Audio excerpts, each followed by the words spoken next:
ಇಂದೇ ಡೌನ್ಲೋಡ್ ಮಾಡಿ ಮತ್ತು ನಿಮ್ಮ ನೆಚ್ಚಿನ ಶೋಗಳನ್ನು ಆನಂದಿಸಿ. ಏನ ಡಿವೋರ್ಸಾ? ಇಷ್ಟು ಬೇಗನಾ? ಏನು ಸರ್ ಇಷ್ಟು ಬೇಗ ಇಷ್ಟು ಮುಂದುವರೆದ್ಬಿಟ್ಟಿದ್ದೀರಾ? ನೀನೇನೆ ಒಳ್ಳೆ ಪೆದ್ದನ್ ಥರ ಆಡ್ತಾ ಇದೆಯಲ್ಲಯ್ಯ. ನೋಡೋ ಕಬ್ಬಣ ಕಾದಾಗಲೇ ಅದನ್ನ ತಟ್ಕೊಂಡ್ಬಿಡ್ಬೇಕು. ಇಲ್ಲ ಅಂದರೆ ನಾವು ಕಾಯ್ಕೊಂಡು ಕೂತ್ಕೊಂಡ್ರೆ ನಮ್ಗೆ ಯಾವ ಆಕಾರ ಬೇಕೋ ಆ ಆಕಾರಕ್ಕೆ ಬೆಂಡ್ ಮಾಡೋಕ್ಕಾಗಕ್ಕಿಲ್ಲ. ಅದೇನು ಮಾಡ್ತೀಯೋ ಮಾಡು, ಅದೆಲ್ಲ ಆದ್ರಲ್ವೇ ನಿನ್ನ ಕೆಲಸ ಆಗೋದು. ಹೌದು ಸರ್, ಆದರೆ ಸೈನ್ ಹಾಕೋದಕ್ಕೆ ಅವಳು ಒಪ್ಪಬೇಕಲ್ಲ. ಅವಳು ಒಪ್ಪಲ್ಲ ಅಂತ ನಂಗೆ ಗೊತ್ತು ಕಣಯ್ಯ. ಅದಕ್ಕೆ ಅಲ್ವೇ ಆ ಕೆಲಸ ನಿನಗೆ ಬಯಸಿರೋದು. ನೀನು ಅದೇನು ಮಾಡ್ತೀಯೋ ಮಾಡ್ಕೋ, ಒಟ್ಟಿನಲ್ಲಿ ನಿನ್ನ ಕೆಲಸನ ಸಲೀಸ್ ಮಾಡ್ಕೋ.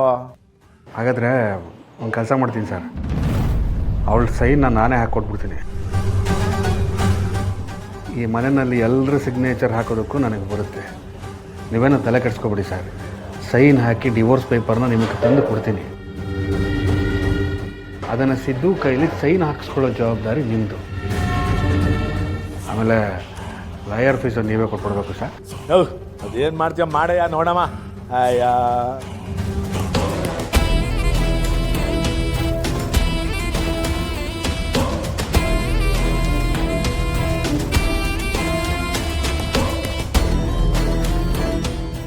ಈ ಬಡ್ಡಿ ಐದ ಭಲೇ ಪಟ್ಟಿಗಾನಪ್ಪು.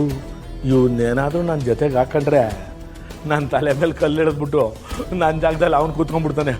ಬೋಲು ಹುಷಾರಾಗಿರ್ಬೇಕು. ಕೆಲಸ ಆಗತಕ್ಕ ಮಡಿಕೋಬೇಕು, ಆಮೇಲೆ ಜಾಡ್ಸ್ ಕತ್ತೆ ಹೋದಂಗೆ ಒದಿಬೇಕು. ಆಟೆ ಇವನಿಗೆ. ಅವರಪ್ಪ, ಅವರಮ್ಮ, ಅವ್ವ, ಅವ್ರ ತಂಗಿ ಎಲ್ಲರೂ ಸೇರಿ ಇವನೇ ಮಾಡ್ತಾನಂತಲ್ಲ.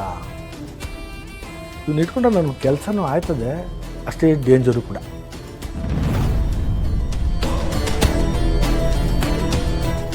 ಏನ್ರಿ, ಯಾರು ಫೋನ್ ಬಂದಿತ್ತು? ಒಳ್ಳೆ ಕಳ್ಳನ ಥರ ಹೊರಗೋಗಿ ಗುಸ್ಗುಸು ಅಂತ ಮಾತಾಡ್ಕೊಂಬಂದ್ರಿ. ಆಫೀಸಿಂದ ಫೋನ್ ಮಾಡಿತ್ತು ಕಣ. ಎಲ್ಲದನ್ನು ನಿಂಗೆ ಹೇಳ್ಬೇಕಾ? ಅದು ನಮ್ಮ ಇವ್ರು ಫೋನ್ ಮಾಡಿದ್ರು, ಮ್ಯಾನೇಜರು. ಅವನ ನೀನು ಏನು ತಲೆ ಕೆಡಿಸ್ಕೋಬೇಡ. ನೆನ್ನೆ ಆಗದ್ರ ಬಗ್ಗೆ ಚಿಂತೆನೆ ಮಾಡಬೇಡ. ಅದನ್ನೆಲ್ಲ ಬಿಟ್ಬಿಡು. ಇದು ನಿನ್ನ ಮನೆ ಅಂತ ಅನ್ಕೋ. ಪಾಪ ಅಪ್ಪ ಅಮ್ಮ ನೋಡಿದ್ರೆ ತುಂಬ ಬೇಜಾರು ಮಾಡ್ಕೋತಾರೆ. ಅವ್ರಿಗೆ ಎಷ್ಟು ದಿನ ತೊಂದರೆ ಕೊಟ್ಟಿದ್ದು ಸಾಕು. ಏನಾದರೂ ಅವ್ರು ಆರಾಮಾಗಿರಲಿ, ನೀನು ಆರಾಮಾಗಿರು. ನಾನು ಆಫೀಸಿಗೆ ಹೋಗ್ಬೇಕು, ಲೇಟ್ ಆಯಿತು. ಹಾಂ, ಬರ್ತೀನಿ.